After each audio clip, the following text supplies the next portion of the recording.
नमस्कार दोस्तों, कैसे हैं आप सभी लोग। आशा है सभी अच्छे होंगे। एनसीएफ 2005 पे इस वीडियो में हम लोग चर्चा करेंगे और केवीएस पीआरटी का जो लोग एग्ज़ाम दे के आए हैं तो उनसे पूछिए कि यहाँ से प्रश्न आए ही आए हैं, तो इसको देख लीजिए क्योंकि जिन लोगों का कल या 28 तारीख तक एग्ज़ाम है तो उन लोगों के लिए अच्छा है। पहले एग्ज़ाम से पहले ये देख लीजिए, यहाँ से क्वेश्चन भर के आए हैं। देखिए, राष्ट्रीय पाठ्यक्रम रूपरेखा 2005 में आया है, सभी को पता है। एनसीएफ जिसको कहते हैं, नेशनल करिकुलम फ्रेमवर्क 2005। इसके अध्यक्ष पूछा जाए तो क्या होगा? प्रोफेसर यशपाल। और भारत सरकार शिक्षा मंत्रालय द्वारा यह लागू हुआ है, एनसीएफ 2005। ये आप लोगों को पता होगा। हालांकि ये एक दस्तावेज है। एनसीएफ क्या है? एक दस्तावेज है। तो वो जो दस्तावेज है 180 पेज का है। इसको पढ़ना मतलब बहुत जो पढ़ते हैं ठीक है, अच्छी बात है। 180 पेज पढ़ने में थोड़ा सा बोरियत हो जाएगा, लेकिन इसका मैंने सारांश इसमें लिया है जो आपके एग्ज़ाम के लिए बेहतर होगा। और देखिए, इसका प्रकाशन वर्ष है 2005 में हुआ था। और कहाँ से प्रकाशित हुआ था? तो ये एनसीईआरटी के थ्रू इसका जो बेस्ड है वो क्या है? आधार है एनसीईआरटी, जिसको कहते हैं राष्ट्रीय शैक्षिक अनुसंधान और प्रशिक्षण परिषद। ये आपको याद रखना है, ठीक है। इसका आधार एनसीईआरटी है, ये मैंने पहले ही कहा था। एनसीएफ 2005 क्या है? एक डॉक्यूमेंट है। देखिए, राष्ट्रीय शिक्षा नीति 1986, ये बहुत ही महत्वपूर्ण है। अगर पूछे कि राष्ट्रीय शिक्षा नीति कब आई थी तो महत्वपूर्ण वाला यही है, 1986। हालांकि 2020 में भी आई है, नेप 2020, वो भी बहुत इम्पोर्टेंट है। एग्ज़ाम देने जा रहे हैं तो वो उन चीज़ों को देख के जाएँ। उन नेप 2020 पे मैंने पहले से वीडियो बना के रखी है, प्लेलिस्ट में पड़ा होगा, देख सकते हैं। तो ये है राष्ट्रीय शिक्षा नीति 1986 के अनुसार, ठीक है। 1986 में जो शिक्षा नीति आई थी उसके अनुसार राष्ट्रीय पाठ्यचर्या की रूपरेखा राष्ट्रीय शिक्षा प्रणाली को विकसित करने का एक साधन है तथा शैक्षिक घटकों के साथ यह भारत की भौगोलिक एवं सांस्कृतिक वातावरण की विविधता का उत्तरदायित्व निभाते हुए मूल्यों के समन्वय का आधार निश्चित करती है। इतना ध्यान नहीं दीजिए, आप ये याद रखिएगा। ये जो महत्वपूर्ण है इसके लिए, ये बिना भार के शिक्षा को फॉलो करता है, ठीक है। थोड़ा सा देख लीजिए इसको फिर भी। 1986 के संदर्भ में 1988 में राष्ट्रीय पाठ्यचर्या प्राथमिक एवं माध्यमिक शिक्षा के लिए एक रूपरेखा को विकसित किया गया था और लगभग 12 वर्षों के अंतराल के बाद सन 2005 में एक आया था एनसीएफ। और जो सबसे महत्वपूर्ण है, सबसे लास्ट वाला आया था 2005 में। और ये अभी हाल में भी आया है एनसीएफ 2022। वो वहाँ से प्रश्न नहीं आ रहे हैं तो उसको स्किप करना है, लेकिन फिर भी देख सकते हैं आप लोग। सबसे ज़्यादा महत्वपूर्ण है एनसीएफ 2005। तो उसमें क्या है कि स्कूली शिक्षा के लिए राष्ट्रीय पाठ्यचर्या की रूपरेखा विकसित की गई है, ठीक है। राष्ट्रीय पाठ्यचर्या रूपरेखा 2005 के नेशनल स्टीयरिंग कमेटी के अध्यक्ष कौन थे? प्रोफेसर यशपाल को नियुक्त किया गया। राष्ट्रीय पाठ्यचर्या 2005 आरंभ करने के लिए 21 फोकस केंद्र बनाए गए हैं। कितने केंद्र बनाए गए हैं? तो 21 केंद्र बनाए गए हैं, जिन्होंने स्कूली शिक्षा का गहनता से अध्ययन किया है। राष्ट्रीय स्तर पर इन पर चर्चा करने के बाद एनसीईआरटी द्वारा प्रकाशित किया गया है। ये मैंने पहले बता दिया है, इसको ध्यान रखिएगा। एनसीईआरटी के आधार पे देखिए, इसका जो मेन सूत्र यही है। ये अधिकतर पूछा जाता है कि एनसीएफ 2005 का प्रमुख सूत्र क्या है? तो लर्निंग विदाउट बर्डन, यानी कि बिना भार के अधिगम या शिक्षा। अधिगम मतलब सीखना, तो इसको याद रखिएगा, बिना भार के शिक्षा, लर्निंग विदाउट बर्डन। आइए कुछ प्रश्न देख लेते हैं। प्रश्न से पहले ये थोड़ा सा इसकी भी जानकारी ले लेते हैं। एनसीएफ 2005 में स्कूली शिक्षा में प्रत्येक स्तर पर चर्चा की गई है। इसमें पूर्व प्राथमिक, उच्च प्राथमिक, माध्यमिक एवं उच्च माध्यमिक विद्यालय शामिल हैं, यानी कि प्राइमरी से लेके मिडिल तक। प्राइमरी टू मिडिल नहीं है, इसमें उच्च माध्यमिक भी है, यानी कि 10th तक के बच्चों के लिए इसमें क्या है? शामिल किया गया है ये स्तर। देखिए, ये भी बता दिए थे, 21 केंद्र हैं इसके। ये भी याद रखिएगा, एनसीएफ 2005 का मूल आधार भारतीय संविधान है।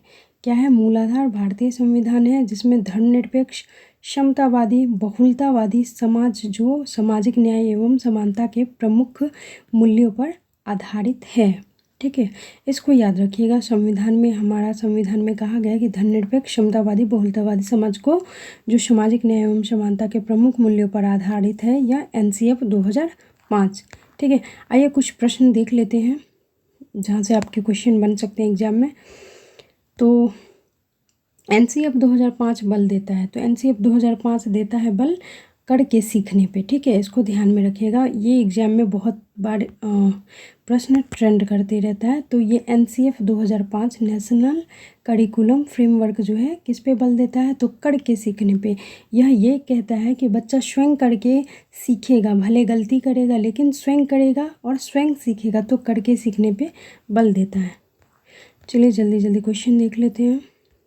अगला क्वेश्चन है, राष्ट्रीय पाठ्यचर्या की रूपरेखा 2005 में बातचीत की गई है, तो किस चीज़ के बारे में बातचीत की गई है। क्वेश्चन ध्यान से आप लोग पढ़ लीजिएगा, जल्दी जल्दी करवा दे रहे हैं।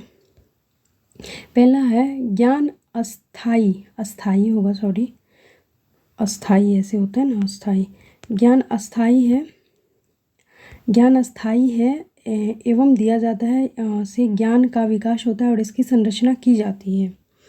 इसमें क्या है, क्वेश्चन क्या है, राष्ट्रीय पाठ्यचर्या की रूपरेखा 2005 में बातचीत की गई है कि ज्ञान अस्थाई है एवं दिया जाता है एवं ज्ञान का विकास होता है और इसकी संरचना की जाती है। दूसरा है शैक्षिक केंद्र से विषय केंद्र पर, ये तो होगा ही नहीं। विद्यार्थी केंद्रित से अध्यापक केंद्रित की ओर, विद्यार्थी केंद्रित से तो सही है लेकिन अध्यापक केंद्रित और बिल्कुल नहीं होगा, इनमें से कोई नहीं। तो कौन सा बाकी रह गया, तो ये पहला हो गया, तो वही पहला आंसर सही होगा। ज्ञान अस्थाई है एवं दिया जाता है, यहाँ पे थोड़ा सा फॉल्ट हो गया है, अस्थाई होगा। चौथा संयुक्त आकार ई दीर्घिकार होगा, अस्थाई। ठीक है, तो वो पहला सही हो जाएगा। अगला है राष्ट्रीय पाठ्यचर्या रूपरेखा 2005 के अंतर्गत निःशक्त बालकों की रक्षा के लिए प्रावधान किया जा सकता है। क्वेश्चन सही से पढ़ लीजिएगा और स्वयं से मिलाने की कोशिश कीजिएगा कि कितना आपका मार्क्स इधर आ रहा है। तो क्वेश्चन क्या था कि राष्ट्रीय पाठ्यचर्या रूपरेखा 2005 के अंतर्गत निःशक्त बालकों की रक्षा के लिए क्या प्रावधान किया जा सकता है। तो पहला क्वेश्चन है समावेशित शिक्षा द्वारा मुख्य धारा में डालकर, पहला ऑप्शन है समावेशित शिक्षा द्वारा। दूसरा है मुख्य धारा में डालकर, ये तो नहीं होगा। समाकलन द्वारा, समाकलन द्वारा ये भी नहीं होगा, इनमें से कोई नहीं। ये समावेशित शिक्षा, समावेशित शिक्षा जहाँ है ना वो ज़्यादातर वही सही रहेगा। समावेशित शिक्षा में विशिष्ट बालक भी आएंगे, जो विकलांग बालक हैं वो भी बालक आएंगे, प्रतिभाशाली बालक भी आएंगे, सभी बालक। यानी कि समावेशित शिक्षा एक ऐसी शिक्षा का परिवेश होता है जिसमें सभी बच्चों को, सामान्य असामान्य सभी बच्चों को एक रूप से शिक्षा दी जाती है, ये आपको ध्यान रखना है। ठीक है, अगला क्वेश्चन देखिए, राष्ट्रीय पाठ्यचर्या रूपरेखा 2005 निम्न में से किस परीक्षा संबंधी सुधारों को सुझाया गया है, यानी कि क्या कहा गया है, परीक्षा संबंधी सुधार कौन कौन से दिए गए हैं। तो पहला क्वेश्चन है, ऑप्शन है कक्षा 10 की परीक्षा ऐच्छिक हो। दूसरा है विद्यालय शिक्षा के विभिन्न अवस्थाओं पर राज्य स्तर की परीक्षा का संचालन हो। तीसरा है प्रतियोगी प्रवेश परीक्षाओं की ऐच्छिक, इनमें से सभी। तो क्या हो जाएगा, ये सभी वाला आंसर है, ज़्यादातर वही सही रहता है, यही सही होगा आपका आंसर।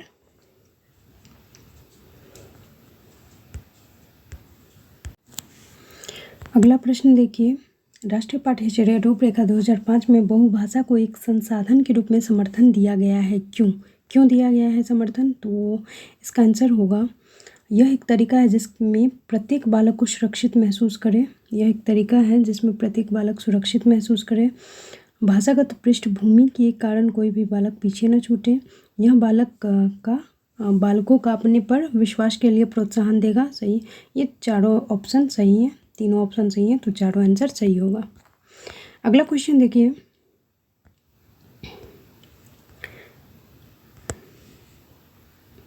अगला क्वेश्चन NCF 2005 में गणित शिक्षा के किस बिंदु पर मुख्यतः प्रकाश डाला गया है। तो कौन से मुख्य बिंदु पर प्रकाश डाला गया है, गणित की सहायता से तर्क शक्ति का विकास करना, गणित की सहायता से गणित में रुचि का विकास करना, गणित की सहायता से मूल्यांकन का विकास करना, या गणित की सहायता से गणित का अन्य विषयों के साथ अधिक सहसंबंध स्थापित करना। तो क्या हो जाएगा इसका आंसर? गणित किस चीज़ के लिए पढ़ाया जाता है? तो गणित की सहायता से क्या होता है? तर्क शक्ति का विकास करना। ये सबसे ज़्यादा महत्वपूर्ण है। हालांकि चारों ऑप्शन सही है, लेकिन सबसे नज़दीकी यही आंसर सही है। तर्क शक्ति, गणित के द्वारा क्या होता है? तर्क शक्ति का विकास होता है, तो यही मुख्य आंसर हो जाएगा। अगला क्वेश्चन, बालकों के स्कूली जीवन को बाहर के जीवन से जोड़ा जाना चाहिए, इस कथन का संबंध है। तो ये कथन का संबंध है, तो ये पता ही आपको एनसीएफ 2005 कहता है कि बालक को आप जो भी पढ़ाते हैं तो उनको वास्तविक जीवन के साथ जोड़ के पढ़ाना है। ठीक है, पहला ऑप्शन सही होगा। अगला प्रश्न देखिए, 2005 एनसीएफ 2005 के अनुसार पाठ्यचर्या निर्माण में 5 निर्देशक सिद्धांतों में से एक है, यानी कि 5 निर्देशक सिद्धांतों में से एक है, तो कौन सा है? आपको ध्यान देना है। पहला ऑप्शन है ज्ञान को स्कूल के बाहर जीवन से जोड़ना, दूसरा है द्वितीय भाषा सीखना, तीसरा है दृष्टिकोण को बदलना, चौथा है उच्च शिक्षा के लिए प्रबल आधार निर्माण करना। प्रश्न क्या है?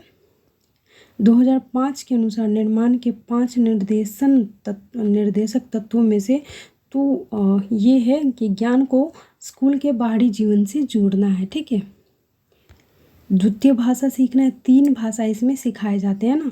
एनसीएफ कहता है कि बालक 3 भाषा सीखेगा, तो ये सब गलत है, ये सही होगा। ठीक, अगला प्रश्न देखिए, एनसीएफ 2005 के अंतर्गत कितने केंद्र समूह गठित किए गए हैं? तो ऊपर ही मैंने बताया है 21, है ना।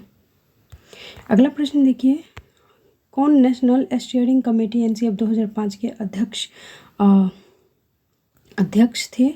तो कौन अध्यक्ष थे? ये भी मैंने बताया है। यशपाल, प्रोफेसर यशपाल प्रकाश थे कि सिंह थे? प्रोफेसर यशपाल थे, ये इनका जो भी टाइटल हो।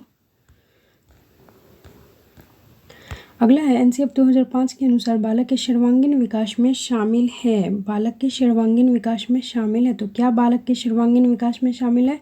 सर्वांगीण विकास का मतलब क्या होता है आप लोगों को पता होना चाहिए। पहला ऑप्शन पढ़ते हैं, बालक का शारीरिक, मानसिक, सामाजिक विकास एवं स्वस्थ जीवन की तैयारी। दूसरा है बालक का शारीरिक, मानसिक, सामाजिक, भावनात्मक विकास। और तीसरा ऑप्शन है बालक का शारीरिक, मानसिक, सामाजिक, भावनात्मक विकास और विद्यालय के लिए तैयारी। चौथा ऑप्शन भी पढ़ लेते हैं, बालक का शारीरिक, मानसिक, सामाजिक, भावनात्मक विकास एवं बौद्धिक विकास। तो क्या हो जाएगा आंसर? क्वेश्चन क्या था? 2005 के अनुसार सर्वांगीण विकास में शामिल है। तो सर्वांगीण विकास में देखिए, ये शारीरिक, मानसिक है, सामाजिक विकास, स्वस्थ जीवन है। ये एक सेकेंड, शारीरिक, मानसिक, सामाजिक, भावनात्मक विकास, बालक का शारीरिक, मानसिक, सामाजिक, भावनात्मक विकास, इसमें देखिए ये सभी आ जाते हैं, तो यही आंसर सही होगा। यानी कि विद्यालय में किस चीज़ की तैयारी, सर्वांगीण विकास की तैयारी कराई जाएगी, तो जिसमें बालक का शारीरिक विकास भी होगा, मानसिक भी होगा, सामाजिक भी होगा, भावनात्मक विकास के लिए भी इसमें बच्चों को तैयार किया जाएगा। ठीक है, यानी तीसरा ऑप्शन सही हो जाएगा। देखिए, एनसीएफ 2005 में अनुशासन एवं सहभागी प्रबंधन शीर्षक के अंतर्गत कक्षा में शांति बनाए रखने से संबंधित जो नियम होते हैं, इनके पालन से अध्यापक कक्षा से, क्वेश्चन बड़ा है थोड़ा सा समझ ही, इसमें क्वेश्चन क्या है कि अनुशासन एवं सहभागी प्रबंधन शीर्षक के अंतर्गत कक्षा में शांति बनाए रखने से संबंधित है। तो उस नियम के लिए पालन से अध्यापक कक्षा में, यानी कि इस नियम के पालन में अध्यापक कक्षा में क्या करेंगे, तो आप उस समय अध्यापक की जगह आप अपने आप को रख के देखिए, उस समय आप क्या कीजिएगा शांति बनाए रखने के लिए। तो पहला ऑप्शन है समानता और बराबर अवसर देने के मूल्यों को कमज़ोर बनाते हैं और उन्हें क्षति पहुंचाते, तो ये तो होगा नहीं। सेकंड है, ये नियम उन प्रक्रियाओं को भी हतोत्साहित करते हैं जो बच्चों की सीखने की प्रक्रिया में अंतर्निहित, यहाँ पे हतोत्साहित वर्ड आ गया है, तो ये पहले ही गलत हो जाएगा, प्रोत्साहित रहता तो सही रहता। अगला है, ये नियम सहपाठियों में समुदाय की भावना को अविकसित होने से भी रोकते हैं। अविकसित, विकसित नहीं है, अविकसित। ये नियम सहपाठियों में समुदाय की भावना को अविकसित होने से भी रोकते हैं। अगला है, इन नियमों से शिक्षकों के लिए कक्षा व्यवस्था की नज़र से आसान हो सकती हैं।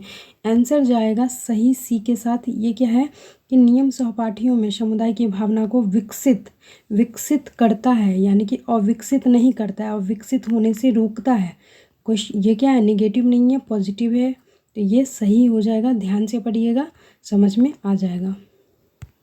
एनसीएफ 2005 के अनुसार एनसीएफ 2005 के अनुसार जिस स्तर पर संभव है उसे उसी स्तर पर किया जाना चाहिए, न कि उसे उच्च स्तर पर इसे कहा गया है। तो इसे क्या कहा गया है, यानी कि जो बच्चे जिस लेवल के हैं उसी के आधार पर बच्चों को सिखाना चाहिए। तो उसको क्या कहा गया है एनसीएफ में। एनसीएफ बहुत 180 पृष्ठों का है, तो इसको मैंने शॉर्ट में क्वेश्चन ही इसलिए मैंने उठा लिया कि आपका कवर हो जाए, क्वेश्चन से काम चल सकता है आपका। एनसीएफ 2005 के अनुसार ये थोड़ा सा फॉल्ट हो गया, जिस स्तर पर संभव है, नहीं फॉल्ट कुछ नहीं हुआ है यहाँ पे। देखिए जो काम होगा यहाँ पे, एनसीएफ 2005 के अनुसार जो काम जिस स्तर पर संभव है उसे उसी स्तर पर किया जाना चाहिए, न कि उससे उच्च स्तर पर किया जाना चाहिए। इसे क्या कहा गया है, तो इसे क्या कहा गया है, देखिए जो काम जिसका है उसी को साजे, जो कहते हैं ना वही। तो है पूरकता का सिद्धांत, संज्ञानात्मक वैधता का सिद्धांत, नैतिक वैधता का सिद्धांत, मार्गदर्शक का सिद्धांत। ये देखिए पूरकता का सिद्धांत है, यानी कि जो काम जिस लेवल का है उसी बच्चे को दिया जाना चाहिए। तो ये पूरकता का सिद्धांत है, ठीक है। अगला प्रश्न देखिए, एनसीएफ 2005 में समक्ष के रूप में दी गई गणित की विशिष्ट अवधारणाओं में किसे शामिल नहीं किया गया है। क्वेश्चन निगेटिव है, किसे शामिल नहीं किया गया है यहाँ पे है, ठीक है। तो ये भी आपके ऑप्शन में आ सकता है कि 3 शामिल हो 1 ना हो, ठीक है। तो ध्यान से देखिए किसे शामिल नहीं किया गया है। तो गणितीय अवधारणाओं में जो सिद्धांत स्थापित किया जाना है उसका कदम कदम प्रदर्शन वैधता निर्धारित की जाती है। गणित के पुष्टिकरण की क्रिया भी अनुभाविक नहीं होती है। गणित के पुष्टिकरण की क्रिया अवलोकन या प्रयोग पर आधारित होती है। अगला है, गणित के पुष्टिकरण की क्रिया उस संरचना में मौजूद उपयुक्त परिभाषाओं एवं स्वयं सिद्ध सिद्धांतों के आधार पर एक प्रदर्शन होता है। प्रदर्शन नहीं होता है, ये ऑप्शन तो गलत है। इसमें क्वेश्चन गणित की विशिष्ट अवधारणाओं में किसे शामिल नहीं किया गया है। तो जो शामिल नहीं है, जो शामिल है तो उसको पहले छांट देंगे। जो शामिल है गणित अवधारणाओं में जो सिद्धांत स्थापित किया जाना है उसको कदम कदम पर वैधता निर्धारित, ये सही है, निर्धारित किया गया है। गणित की पुष्टिकरण की क्रिया भी अनुभाविक नहीं होती है, होती है ना। तो ये क्या होगा, ये क्वेश्चन क्या है, क्वेश्चन निगेटिव है, तो उसका आंसर निगेटिव आ जाएगा। तो यहाँ में क्या बोला जाए, गणित के पुष्टिकरण की क्रिया कभी अनुभाविक नहीं होती, अनुभाविक तो होती है। तो इस क्वेश्चन के अनुसार ये तो सही है। अब देखिए, गणित के पुष्टिकरण की क्रिया अवलोकन या प्रयोग पर आधारित होती है, ये बिल्कुल होती है। इसमें क्या है, इसमें बोला जा रहा है कि नहीं दिया गया गणित के पुष्टिकरण की क्रिया उस संरचना में मौजूद उपयुक्त परिभाषाओं एवं स्वयं सिद्ध। ये देखिए तीसरा ही आंसर सही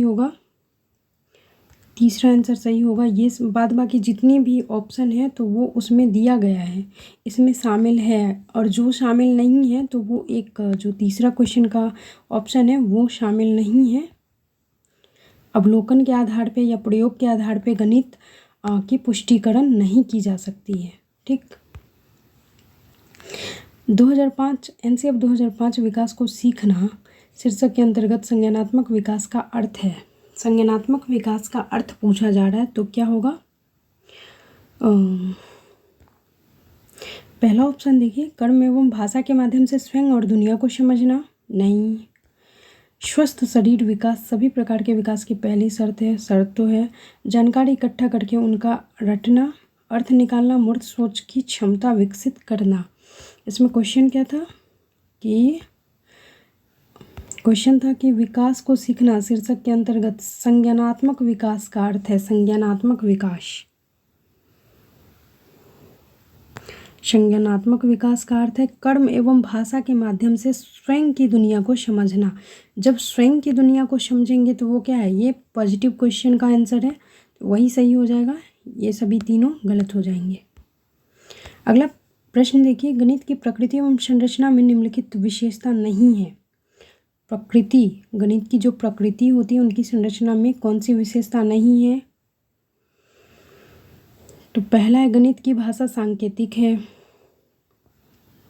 गणित के निष्कर्ष निश्चित एवं तर्कसंगत होते हैं, बिल्कुल। अगला है गणित की सभी शाखाओं का मूलभूत आधार समुच्चय सिद्धांत भाषा है, बिल्कुल नहीं। कोई एक समुच्चय सिद्धांत बिल्कुल नहीं हो सकता। और चौथा है गणित के विषय वस्तु में सामंजस्यता है, बिल्कुल होती है। तो ये ऑप्शन कौन सा सही हो जाएगा आपका? ये तीसरा। अगला प्रश्न है, एनसीएफ 2005 में कला शिक्षा को विद्यालय में जोड़ने का उद्देश्य है। तो उद्देश्य कला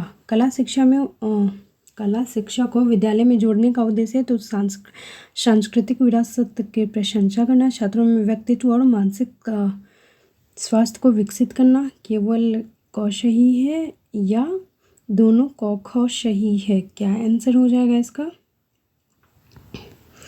क्वेश्चन क्या है कि एनसीएफ 2005 में कला शिक्षा को विद्यालय से जोड़ने का क्या उद्देश्य है? तो क्या उद्देश्य है? दोनों सही है ना। सांस्कृतिक विरासत की प्रशंसा करना भी है और छात्रों के व्यक्तित्व और मानसिक का स्वास्थ्य रूप से विकास करना भी है। ठीक है, दोनों सही हो जाएंगे। इसका आंसर होगा ये क ख दोनों। अगला प्रश्न देखिए, राष्ट्रीय पाठ्यक्रम रूपरेखा 2005 में शांति शिक्षा को बढ़ावा देने के लिए कुछ क्रियाओं की अनुशंसा की गई है। पाठ्यक्रम रूपरेखा में निम्न में से किसे सूचीबद्ध किया गया है? प्रश्न आप लोग ध्यान से पॉज करके देख लीजिएगा, ठीक है। इसका जो आंसर हो जाएगा, मैं सीधे आंसर बता दूँ? अच्छा, पढ़ ही लेते हैं, चलें। महिलाओं के प्रति आदर एवं जिम्मेदार का दृष्टिकोण विकसित करने के लिए ना, फिर नैतिक शिक्षा को पढ़ाया जाए और शांति शिक्षा को एक अलग विषय के रूप में रखा जाए, शांति शिक्षा को पाठ्यक्रम में सम्मिलित किया जाए। क्वेश्चन क्या था? क्वेश्चन है कि शांति शिक्षा को बढ़ावा देने के लिए कुछ क्रियाओं की अनुशंसा की गई। पाठ्यक्रम रूपरेखा में किसे सूचीबद्ध किया गया है? किसे सूचीबद्ध किया गया है? तो इसका जो आंसर हो जाएगा नैतिक शिक्षा। नैतिक शिक्षा से रिलेटेड है शांति शिक्षा। अच्छा हाँ, नैतिक शिक्षा से ये रिलेटेड है। ये हो जाएगा आपका आंसर सेकंड सही हो जाएगा। ये सेकंड, सॉरी ये नहीं, ये बॉ नैतिक शिक्षा को पढ़ाया जाए। शांति शिक्षा मतलब नैतिक शिक्षा, ठीक है। अगला प्रश्न देखिए, राष्ट्रीय पाठ्यचर्या रूपरेखा 2005 के अंतर्गत परीक्षा सुधारों में निम्न में से किस सुधार को सुझाया गया है या सुझाव दिया गया है?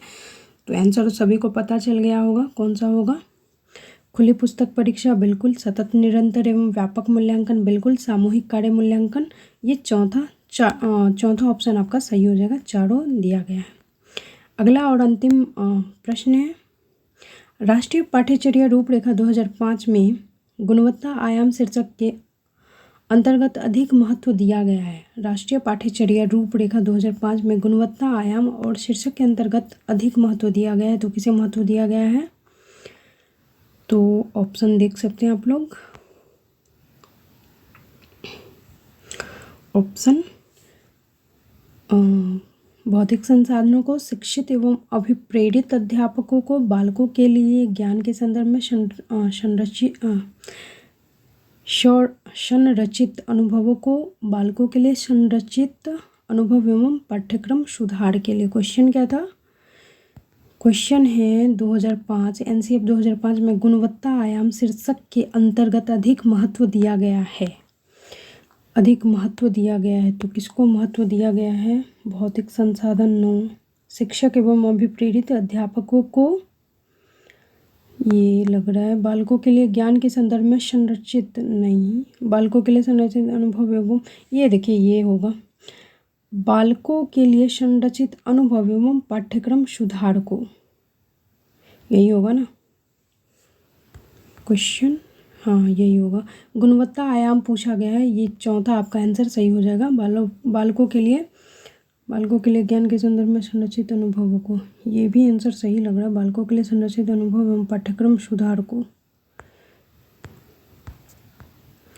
राष्ट्रीय व्यायाम शीर्षक, चौथा आंसर आपका सही हो जाएगा। ये चौथा 100% सही है, ठीक है।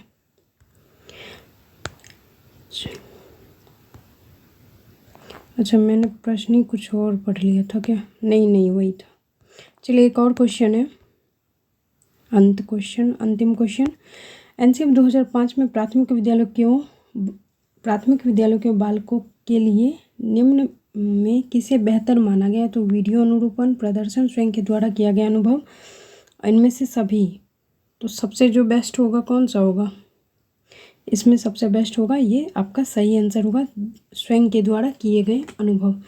चलिए मिलते हैं अगले वीडियो में, तब तक के लिए धन्यवाद। जय हिंद, जय भारत।